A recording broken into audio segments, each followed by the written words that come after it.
Let's be real here. You've got a 2,000 word essay due in less than 24 hours and you're watching a YouTube video. Look at your life, look at your choices. But wait to do that until this video is over, because today I'm gonna help you become a literary genius. Or at least write a paper that doesn't give your teacher more ammunition for wastebasket free throws.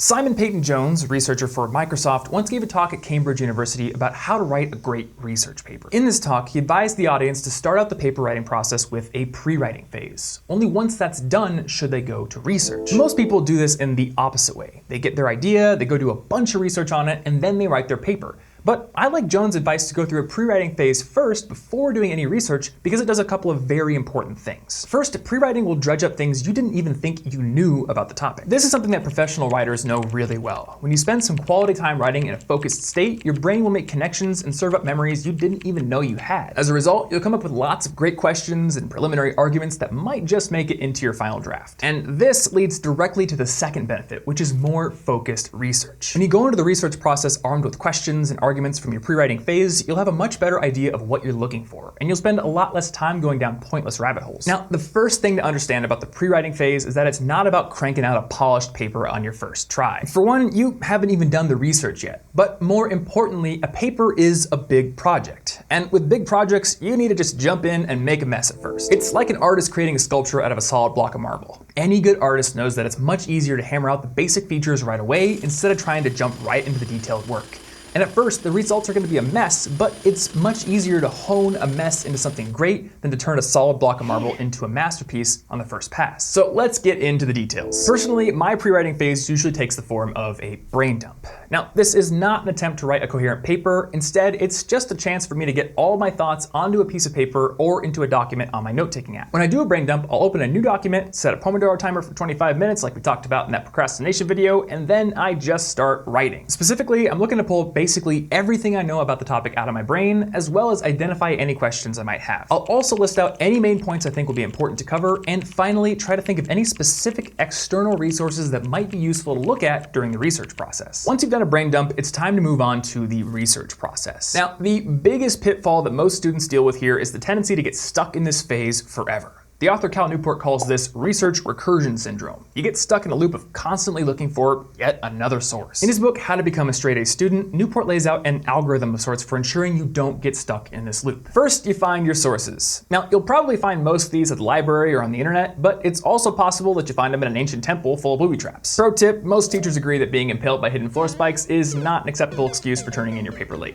Just so you know. A safer place that you might actually want to start with is Wikipedia. Now, some of your teachers are gonna say that Wikipedia isn't a good source, and they're right. However, the citation section at the bottom of each and every Wikipedia article is actually a really great place to find good sources, since Wikipedia holds their articles to high standards and requires high quality source material, like scientific studies, published in reputable journals. Aside from Wikipedia though, you'll also find lots of good sources through Google Scholar, journal databases like EBSCO, your school library, and one place you might not have thought of before, the notes or bibliography section in most popular science books. For example, Bill Bryson's book, A Short History of Nearly Everything, contains 48 pages of citations and references to other works. Once you've found your sources, make personal copies of them. Create photocopies if they're in books or other paper formats, or add them to a note-taking app if they're digital. This ensures that you'll always have them available to you when you're writing without having to go look for them again. Next, you want to annotate the material. Skim each source, highlight the sections that you feel are specifically relevant to the arguments you want to make, and add any notes that might help you hammer out the details of those arguments when you're actually writing the final draft. Finally, consciously ask yourself if you're done. Cal's ballpark suggestion here is to have at least 2 sources for each main point in your thesis, and at least 1 source for any tangential or non-crucial points. Of course, this is a general suggestion, so you'll have to make the final call. If the answer is no, repeat the process. If the answer is yes, then it's time to write your first real draft. And this should be an awful first draft. There's a popular adage that's often attributed to Ernest Hemingway, which goes, write drunk,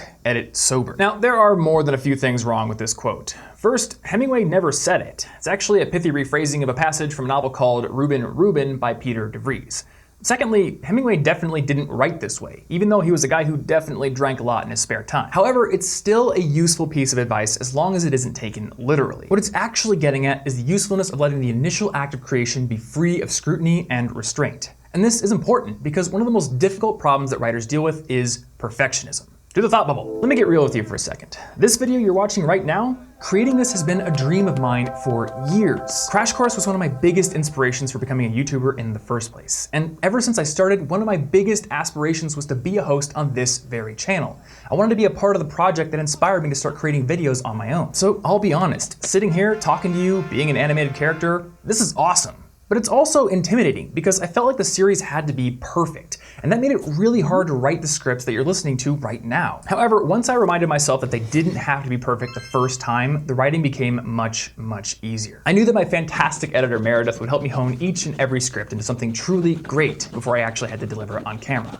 And once I acknowledged that fact, the first drafts became so much easier to do. This same mindset will speed up the completion of your own first draft as well. It's okay if your first draft is awful, because future you will be there to edit and shape it into something great. Thanks, Thought Bubble. Now, one technique that I found to be helpful during this process is to write my first draft in a different place than where I intend the final draft to go. This might be a separate document, or it might be an entirely different app. For instance, I write the first draft of almost every one of my blog posts and video scripts in Evernote, and later I'll polish them up in Google Drive. Using a separate app like this helps me to truly believe that it's okay to make a mess. Of course, that mess has got to get cleaned up eventually. Now, I did say a minute ago that cleaning it up is future you's problem, but eventually future you becomes now you. So let's talk about editing. I recommend editing your paper in two separate stages. Stage one is the content edit. Here, you're looking at your paper as a whole and asking yourself the most important questions. Does each argument support the thesis? Does the paper have a good narrative flow? Is each argument properly fleshed out and backed up with research or external sources? And what can be removed or written in a clearer, simpler way? Essentially, this stage is all about making sure the paper communicates your message to the reader as effectively as possible. It's not about spelling errors. Those you should save for stage two, the technical edit. At this point, you're ready to go over your paper with a fine-tooth comb to identify any problems with the structure or syntax. Things like spelling and grammar mistakes, poorly structured sentences, formatting errors, or sentences that just don't sound right. I find that the most effective way to do a technical edit is to print out the paper and go over it by hand. It's just easier to catch mistakes when you're editing the paper in its final intended medium. Plus, by using pen and paper, you're prevented from making corrections on the fly. Doing so would require switching contexts from editing to writing, which can be fatiguing and makes it easier to get sloppy near the end of the paper. In addition to printing out your paper, you should also take the time to read it out loud. This forces you to slow down and prevents you from unconsciously skipping over any words, and it helps you identify any sentences that don't sound good. Finally, remember that one set of eyes isn't good enough, especially when they're your own.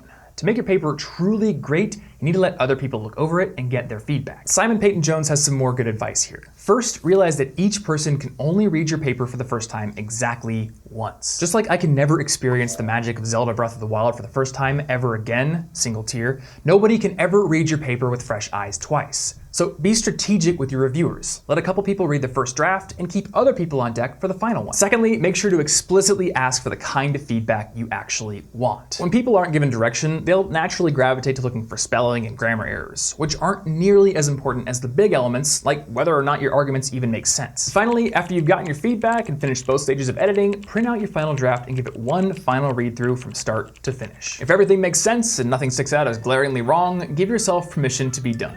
In all likelihood, you've just crafted an excellent paper. Congrats. Crash Course Study Skills is filmed in the Dr. Cheryl C. Kinney Crash Course Studio here in Missoula, Montana. It's made with the help of all these nice people. If you'd like to help keep Crash Course free for everyone forever, you can support the series at Patreon, a crowdfunding platform that allows you to support the content you love. Thank you so much for your support.